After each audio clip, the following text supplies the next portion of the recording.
ये जो हम तस्वीरें दिखा रहे हैं इसके जरिए हम समझ सकते हैं। सबसे पहले ऊपर देखिए, इंटरनेशनल एयरपोर्ट से विमान यहां तक आया और आखिरी ये सिग्नल जो रिपोर्ट किया गया था, आखिरी सिग्नल इसने दिया है। और ये किस तरह से एलिवेशन था, कितनी ऊंचाई तक गया, कितनी स्पीड तक गया, वो हम आपको तकनीकी तौर पर समझाने की कोशिश करते हैं। ये देखिए यहां पर ऊंचाई दिखाई जा रही है कि ये लगभग 625 फीट तक पहुंचा है। देखिए यहां पर 625 फीट की ऊंचाई तक ये पहुंचा है। अगर मीटर में इसे देखते हैं तो लगभग 190 मीटर जमीन से ऊंचा ये विमान पहुंचा था और यहीं पर लास्ट सिग्नल इसका रिकॉर्ड किया गया था। और उस वक्त इस विमान की रफ्तार जो थी वो 174 नॉट्स के आसपास थी, यानी कि लगभग इसको अगर कैलकुलेट करते हैं तो 322 किलोमीटर प्रति घंटे की रफ्तार से ये विमान उस वक्त उड़ रहा था। और वो जो तस्वीर हम देख रहे हैं ना, गौर से जब उसके टेल से अचानक से धुआं निकलते हुए दिखता है, उस वक्त विमान की रफ्तार जो थी वो 322 किलोमीटर प्रति घंटे की थी और जमीन से लगभग ये 190 मीटर की ऊंचाई पर था। यानी विमान, जैसा कि हमारे एक्सपर्ट थोड़ी देर पहले बता रहे थे कि थ्रस्ट उसने जो है शुरू में लिया था, लेकिन वहां पर अचानक से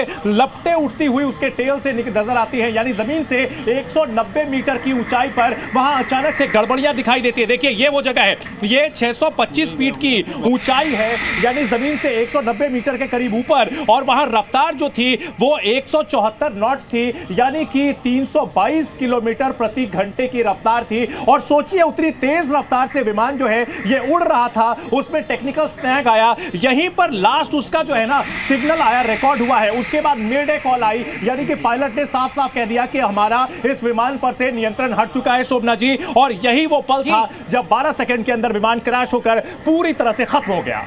बिल्कुल ठीक है चंदन, आपने समझाया। और मेरे साथ दो एक्सपर्ट्स इस समय, एक एक्स पायलट हैं और एक एविएशन एक्सपर्ट मेरे साथ मौजूद है। मैं जल्दी से जेपी सिंह साहब आपका रुख करना चाहूँगी। देखिए तस्वीरें लगातार हम दिखा रहे हैं, भयावह तस्वीरें हैं, बहुत मतलब दुखद ये तस्वीरें हैं। कुछ भी कोई भी इस तरीके की दुर्घटना हो, किसी के भी परिवार के लोग हों, लेकिन नुकसान देश का होता है। मैं ये समझना चाहूँगी, आप दर्शकों को हमारे बता रहे थे टेक्निकली कि विंग्स में एक तो ईंधन होता है, जो विमान के जो विंग्स होते हैं उसमें ईंधन होता है, एक सेंट्रल टैंक होता है पीछे की तरफ, लेकिन इस विमान में आग लगी है। क्या वजह आप देख रहे हैं? पीछे की तरफ जब जो एक्सप्लोजन हुई है, जो मेरे ध्यान में वीडियो है, उसकी सिर्फ इम्पैक्ट पे हुई है। जब वो जमीन पे हिट किया है उस टाइम हुई है, उसके पहले उसमें से कोई धुआं नहीं निकला, कुछ नहीं निकला। और ये साइकोलॉजिकल है। बड़ी बार लोग जो ऑब्जर्व करते हैं वो बोलते हैं कि हमने एक्सप्लोजन सुनी है या देखी है इन्होंने, जबकि इम्पैक्ट किया है एक, उसके पहले बिल्कुल टकराया है। आप देखिए वीडियो, सी बात है। आप फ्रीज कर दीजिए वीडियो को, इसमें कुछ नहीं है, nothing is there, no science of smoke, nothing.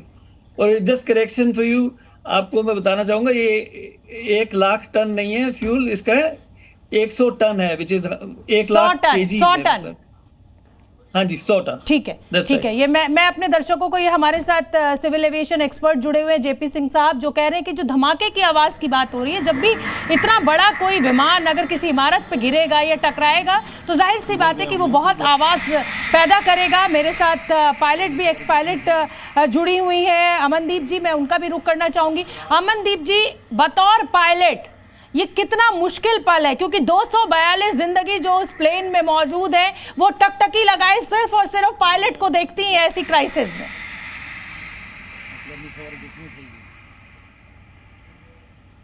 Pilot के लिए तो ये बहुत मुश्किल समय है, क्योंकि देखिए पायलट की ट्रेनिंग इतनी अच्छी होती है, जो मैंने देखा है कि बहुत अच्छे से ट्रेन किया जाता है पायलट्स को, और इन सभी इमरजेंसीज को हैंडल करने की ट्रेनिंग दी जाती है। आप देखेंगे पुराने रिकॉर्ड देखिए तो बहुत सारे पायलट्स ऐसे भी हैं जिन्होंने सेफली लैंड भी कर लिया है एयरक्राफ्ट और बचा भी लिया बहुत सारी जिंदगियां।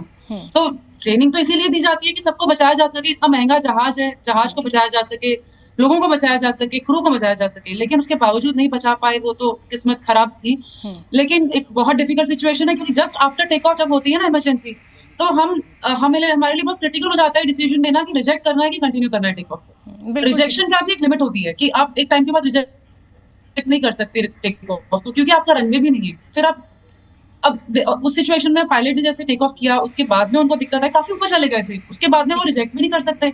उसके बाद इंजन फेल हो रहा है अगर उनका, तो और जाहिर जब सी एक बात बार है कि विमान aircraft नहीं, अगर अगर flight, टेक ऑफ कर गया है तो उस पूरे टेक ऑफ ऑपरेशन को आप अबॉर्ट नहीं कर सकते ऑल ऑफ अ सडन कि नहीं साहब अब हमें लैंड करना है। विमान बहुत बड़ा होता है, 242 लोग उसमें मौजूद थे, 100 टन के करीब उसमें ईंधन मौजूद था, लोगों का लगेज होता है। मैं एक बार फिर से जल्दी से जेपी सिंह जी आपका रुख करना चाहूंगी। पैनिक सिचुएशन, जाहिर सी बात है पायलट इस सिचुएशन के लिए ट्रेंड होते हैं, लेकिन इस तरीके के हादसे को क्या मेंटेनेंस से जोड़कर देखा जा सकता है, विमानों की मेंटेनेंस से? क्योंकि आपको पहले क्लियरेंस मिलता है, इंजीनियर्स की टीम क्लियरेंस देती है कि साहब ये विमान उड़ान भरने के लिए पूरी तरह से दुरुस्त है, लेकिन अगर विमान उड़ान भरने के चंद मिनट के अंदर गिर जाता है तो जाहिर सी बात है कि सवाल जरूर उठेगा।